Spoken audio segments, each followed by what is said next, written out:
यशोदा माँ के गर्भ से भी एक कन्या ने जन्म लिया था।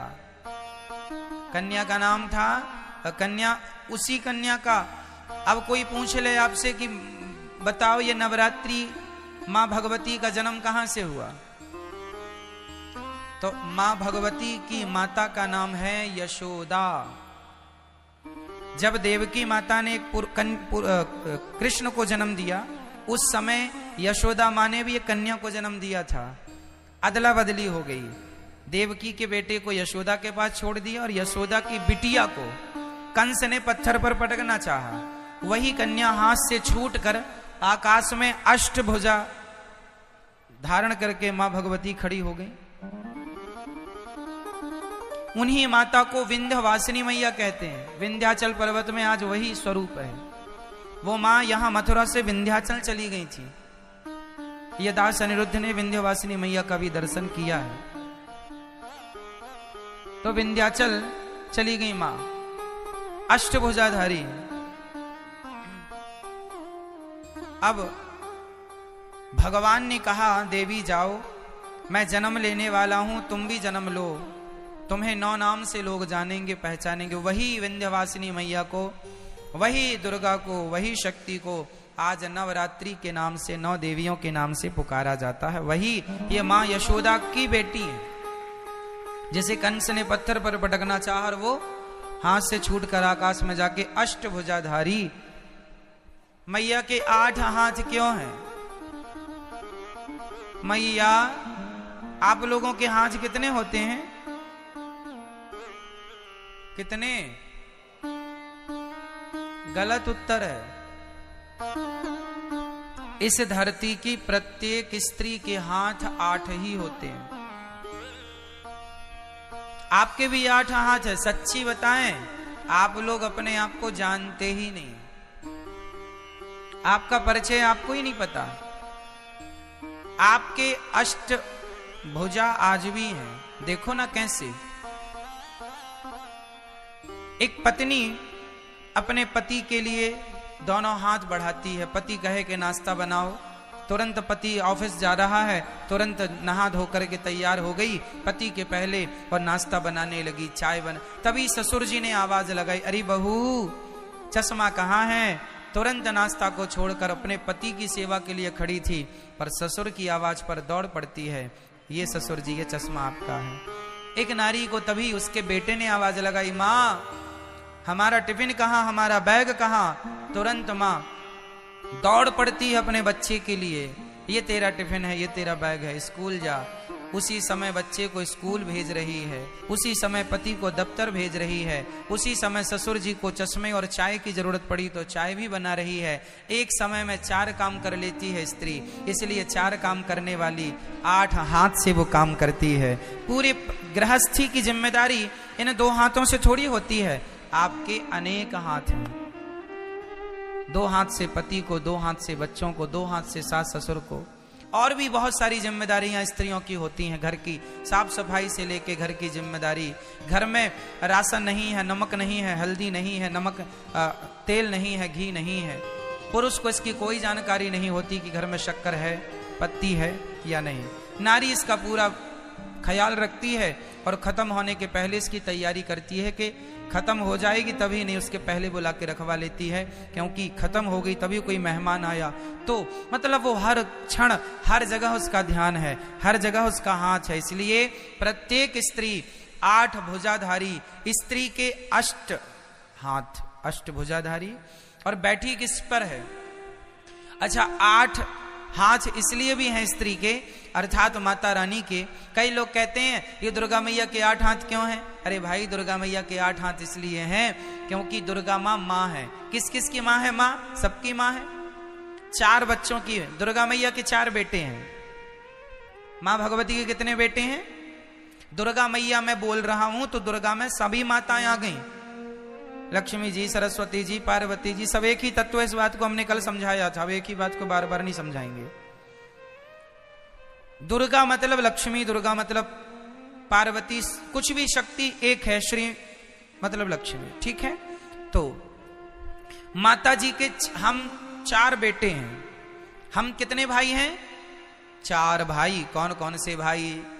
पहला भाई ब्राह्मण, फिर क्षत्रिय, फिर वैश्य, फिर शूद्र। हम 4 भाई हैं। 4 भाइयों में बड़े भाई कौन? ब्राह्मण, फिर क्षत्रिय, फिर वैश्य, फिर शूद्र। हम चारों एक ही पिता की, एक ही माँ की संतान है। माँ दुर्गा कहती हैं मेरे 8 हाथ इसलिए हैं क्योंकि ये हाथ मेरे नहीं, मेरे 4 बच्चों के ही मेरे हाथ हैं। ये 4 बच्चों को खड़ा किया जाए तो 8 हाथ होते हैं ना। और माँ कहती हैं कि तुम चारों ब्राह्मण, क्षत्रिय, वैश्य, शूद्र, तुम जिस दिन संगठित हो जाओगे उस दिन तुम शेर की भी सवारी कर लोगे। क्या मजाल किसी की कि तुम्हारी तरफ कोई आंख उठाकर देख ले। लेकिन तुम तो बटे हो ना आपस में, जातवाद में, इसलिए लोग आके हम पर हुकूमत करते हैं। हमें कहीं कोई लूट ले जाता है, कोई हमें गुलाम बना लेता है ना। आक्रांता के लूट गए, गुलाम बनाया। क्यों? क्योंकि हम लोगों को आपस में लड़ने की बीमारी है। हम लोग तो इस बात पे लड़ते हैं, अरे हम ब्राह्मण हैं, हम क्षत्रिय, हम वैश्य हैं, शूद्र हैं। अरे पगले, तुम चारों एक ही बाप की संतान हो।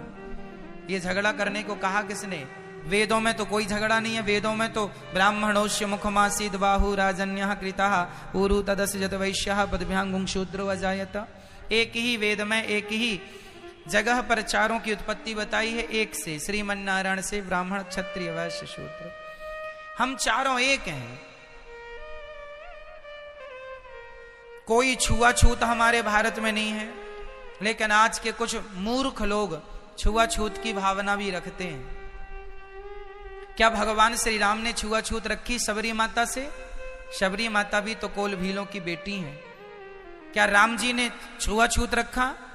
नहीं जी। जब भगवान छुआछूत नहीं रखते तो हम कौन होते हैं? परमात्मा की मर्यादा का उल्लंघन करने वाले। इसलिए इंसानियत से प्यार करो, इंसानों से प्यार करो, जो सनातनी है उनसे प्यार करो, जो आपके अपने हैं उनसे प्यार करो, और एक दूसरे की तरक्की से प्रसन्न रहो। ये नहीं कि वो तरक्की क्यों कर गए तो आप जलने लग जाओ, कोई फायदा नहीं। हमें प्रसन्न रहना चाहिए कि हमारा अपना है। और जातवाद का जहर घोल दो मेरी माँ, अर्थात नष्ट कर दो जातवाद का जहर, खत्म कर दो। नहीं तो ये जातवाद का जहर घोल घोल के आपस में हम लोगों को लड़ा लड़ा के, और आक्रांताओं ने सोचिए कितने 100 वर्षों तक राज्य किया। 700 साल तक गुलाम रहा भारत, कुछ अंग्रेजों से, कुछ मुगलों से गुलामी की हमने। क्यों गुलामी की? क्योंकि वो यही कहते थे फूट डालो शासन करो। आपस में लड़ाते थे हम लोग, जातवाद पे लड़ते। बड़ा राजा, अरे मैं क्षत्रिय हूं, छत्री छत्री लड़ जाते थे आपस में। यदि भारत के राजा आपस में लड़े ना होते ना तो क्या मजाल किसी की कि भारत की तरफ आंख उठा के देख लेता। विडंबना तो ये थी कि हमारे अपने लोग लड़ते। झांसी की रानी पर अंग्रेजों ने जब कब्जा कर लिया, झांसी के किले पर, तो क्यों कर लिया? क्योंकि झांसी की रानी के अपने कुछ मंत्री गद्दार हो गए थे। उन्होंने बता दिया कि यहां से आओ, ये तैयारी लो। जयचंद्र जैसे लोग यहां पाए जाते हैं। भारत में कहते हैं ना दूसरों से लड़ा जा सकता है मेरी मां, अपनों से नहीं लड़ा जा सकता। एक कुल्हाड़ी ने जंगल काटना शुरू किया तो एक पेड़ ने कुल्हाड़ी से कहा, अरे कुल्हाड़ी हमें क्यों काटती है, हमने तेरा क्या बिगाड़ा है? पेड़ ने, वृक्ष ने कुल्हाड़ी से कहा, अरे बहन कुल्हाड़ी तूने पूरा जंगल उजाड़ दिया, हमारे पुत्र पौत्रादि सारे बच्चों को तूने नष्ट कर दिया। कुल्हाड़ी बहन हमने तेरा क्या बिगाड़ा है, तू हमें क्यों काट रही है? कुल्हाड़ी ने मुस्कुराते हुए कहा, पेड़ भाई साहब मेरी क्या ताकत थी कि मैं तुम्हें काट सकती थी, तुम्हारे अपनों ने ही मेरा सहयोग किया है, इसलिए मैं तुम उजाड़ रही हूं, तुम्हें काट रही हूं। कैसे? अरे कुल्हाड़ी में लकड़ी का हिस्सा होता है, देखा होगा, डंडा लकड़ी का। अरे जंगलों को काटने का किस्सा ही ना होता यदि कुल्हाड़ी के पीछे लकड़ी का हिस्सा ना होता। क्या बताएं, अपनों ने लूटा है हमें, गैरों में कहां दम था। मेरी कश्ती तो वहां डूबी जहां पानी कम था। अपनों ने बहुत कुछ बिगाड़ा है मेरी माँ। चलो कोई बात नहीं, पुरानी बातों को ना करें, अब हम प्यार से रहें, भाईचारे से। मिलजुल के रहें, कोई जहर ना हो जातवाद का, ऊंच नीच का, प्यार से इंसानियत के नाते सबसे रहो मिलजुल के। चलिए ठीक है। तो माँ भगवती कहती हैं तुम चारों जिस दिन एक, रामचरितमानस में भी ये बात लिखी है, जहां सुमति तहां संपत्ति नाना, जहां कुमति तहां विपत्ति निदाना। जहां सुमति, जहां एकता है, जहां संगठन है, वहां सब कुछ है। और जहां झगड़ा है, अरे झाड़ू भी यदि संगठित रहती है, झाड़ू के तिनके यदि संगठित होते हैं तो सारा कचरा साफ होता है, और झाड़ू बिखर गई स्वयं कचरा बन जाती है, स्वयं कचरा बन जाती है। इसलिए झाड़ू हर तिनके को संगठित रखती है। यदि झाड़ू का तिनका, एक भी तिनका यदि बिखर गया तो वो तिनका भी कचरा ही कहलाएगा। सही है। आप जब तक संगठित हैं तब तक सुरक्षित हैं। बिखर जाओगे तो कोई भी, कहावत तो सुनी होगी, एक लकड़ी को कोई भी तोड़ सकता है, लकड़ी के पूरे गट्ठे को कोई तोड़ नहीं सकता। संगठन तो लकड़ी के गट्ठे की तरह है, कोई क्या मजाल किसी की कि कोई आगे बढ़ के तुम्हें देख सके। संगठित रहो। कौन कौन संगठित रहे, बोल के बताओ, कौन कौन? ब्राह्मण, क्षत्रिय, वैश्य और चारों एक पिता की संतान है। सबको गले से लगाओ। राह में आए जो दीन दुखी, सबको गले से लगाते चलो। प्यार से रहो, बहुत जरूरत है इस प्यार की मेरी माँ। पता नहीं लोग क्यों झगड़ा करते हैं, बात बात पर विवाद करते हैं। हमारी दुर्गा मैया तो कहती है बेटा तुम संगठित रहो, और रह लोगे तो शेर की भी सवारी कर लोगे। तो दुर्गा मैया का वाहन क्या है, सही बताना? क्या? शेर। अब शेर किसका प्रतीक है?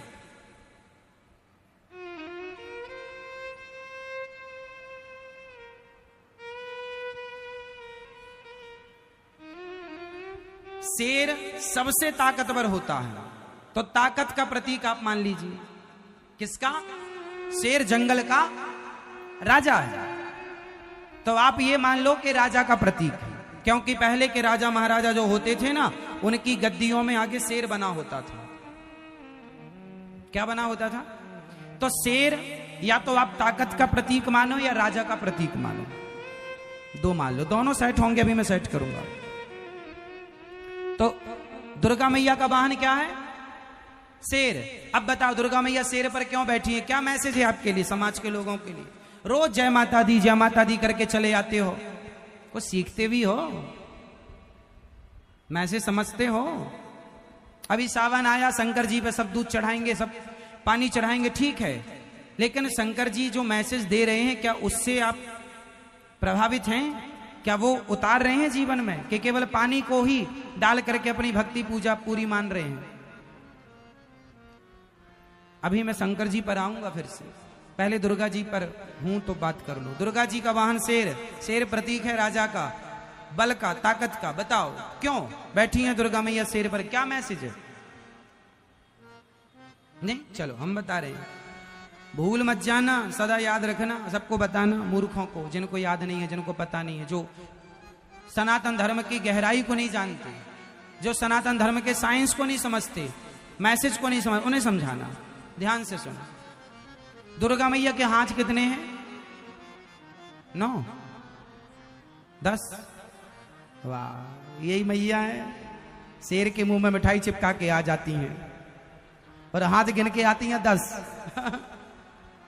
18? क्या 18? हाँ, मैया शेर के मुंह मिठाई चिपकाई थी ना। आप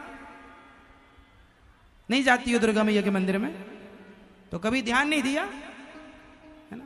पंचायत में ध्यान रहा होगा, प्रपंच मंदिर में भी लोग माताएं, अकेली मैया ना मंदिर भी नहीं जाती, 2-4 लेके जाती है। पंचायत किससे करेंगे? तुम संग चलो, तुम संग चलो। सबको संग चाहिए। दुर्गा मैया के 8 हाथ हैं, ये क्या मैसेज है? 8 हाथ तब होते हैं जब 4 लोग इकट्ठे होते हैं। और दुर्गा माँ है। माँ कहती है, माँ के 4 बेटे हैं। आप कितने भाई हैं हिंदू लोग? हिंदू कितने भाई हैं? हिंदू 4 भाई हैं, ब्राह्मण, क्षत्रिय, वैश्य, शूद्र। हिंदू 4 भाई हैं, ब्राह्मण, क्षत्रिय, वैश्य, शूद्र। दुर्गा मैया के 8 हाथ हैं। दुर्गा मैया कहती हैं कि तुम चारों जब एक संगठित हो जाओगे तो तुम शेर की सवारी कर लोगे, अर्थात राजा बन के रहोगे। यदि तुम संगठित हो गए तो राजा बन के रहोगे, जंगल के शेर को अपने हिसाब से नचाओगे, राजा बन के रहोगे। लेकिन तुम आज जातवाद में लड़ गए, बिखर गए, और आज तुम पर सैकड़ों वर्ष तक मुगलों ने और अंग्रेजों ने गुलाम बना करके तुम पर राज्य किया, केवल इसलिए कि जातवाद पर तुम बंटते रहे। मैं ब्राह्मण हूं, मैं क्षत्रिय हूं, मैं वैश्य, मैं शूद्र। आपस में लड़ते रहे, फूट डालो शासन करो का नारा अंग्रेज देते रहे। बताओ 200 वर्ष तक लगभग राज्य किया अंग्रेजों ने, शासन किया। बोलो हाँ, बोलो हाँ या ना? किया ना। और अंग्रेजों के पहले मुगलों ने अलग। कब से आप गुलामी झेल रहे हैं? क्यों? क्योंकि आपको लड़ने की आदत है, आपस में लड़ जाते हैं। और दुर्गा मैया क्या मैसेज दे रही हैं? संगठित रहो, 8 हाथ को एक साथ रखो। मेरे 2 हाथ नहीं हैं, 2 हाथ तो कोई भी तोड़ के चला जाएगा, पर 8 हाथ होंगे तो क्या मजाल किसी की कोई इस तरफ देख ले।